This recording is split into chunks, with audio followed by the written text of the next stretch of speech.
নমস্কাৰ সকলোকে শুভ দুপৰীয়া সম্ভাষণ জনাইছোঁ আৰু আজি মই লৈ আহিছোঁ এটা সৰু ৰেচিপি এখন ভাজি। প্ৰথমতে মই তেল গৰম হ'বলৈ দি লগত দিছোঁ কেঁচা পিঁয়াজ এটা ডাঙৰকৈ কাটি লৈছোঁ আৰু লগত নহৰু অলপ আৰু কেঁচা জলকীয়া এটা মই দি লৈছোঁ। ইয়াত মই এইখিনি অলপ সময়ৰ কাৰণে ভালদৰে লৰাই থাকিম।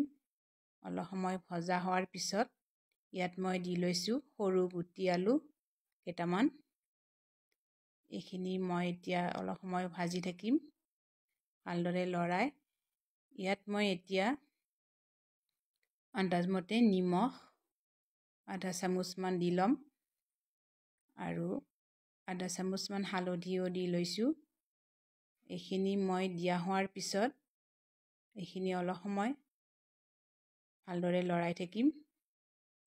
অলপ সময় ভজা হোৱাৰ পিছত বনাই আছোঁ আৰু মোৰ সৰু ভাজিখন লৈ আহিছোঁ। এতিয়া এইটো আপোনালোকে সকলোৱে জানেই চাগে, আজি মই বজাৰৰ পৰা লৈ আহিছোঁ। বছৰৰ প্ৰথম দিন খাম আৰু এইটো হৈছে ছজিনাৰ ফুল। গতিকে আপোনালোকে হয়তো ছজিনাৰ ফুল বনায়, কিন্তু কেনেধৰণে বনায় মোক জনাবচোন। মই এনেধৰণেই বনাইছোঁ আজি। আৰু শুনিছোঁ ছজিনা ফুল হেনো বহুত উপকাৰী হয় আৰু সেইবাবে ময়ো আজি প্ৰথম বনাইছোঁ। আজি বছৰটোত খাম বুলি লৈছোঁ আজি দুপৰীয়াৰ ভাতৰ লগত। ঢাকনিখন দি থৈছিলোঁ আৰু অলপ সময় পিছত মই ঢাকনি গুচাই ভাজিখন মোৰ প্ৰায় হৈয়ে গ'ল। এতিয়া ইয়াত মই ভাজিখন নুমোৱাৰ আগত অকণমান আদাৰ পেষ্ট বনাই লৈছিলোঁ। এইখিনি মই ইয়াত এতিয়া দি ল'ম। এইখিনি দিয়া হোৱাৰ পিছত মোৰ ভাজিখন প্ৰায় হৈয়ে গ'ল। আপোনালোকেও বাৰু এনেধৰণে বনাই খাবচোন, কেনেকুৱা পায় মোক জনাব।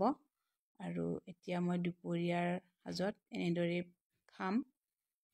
হৈয়ে গ'ল।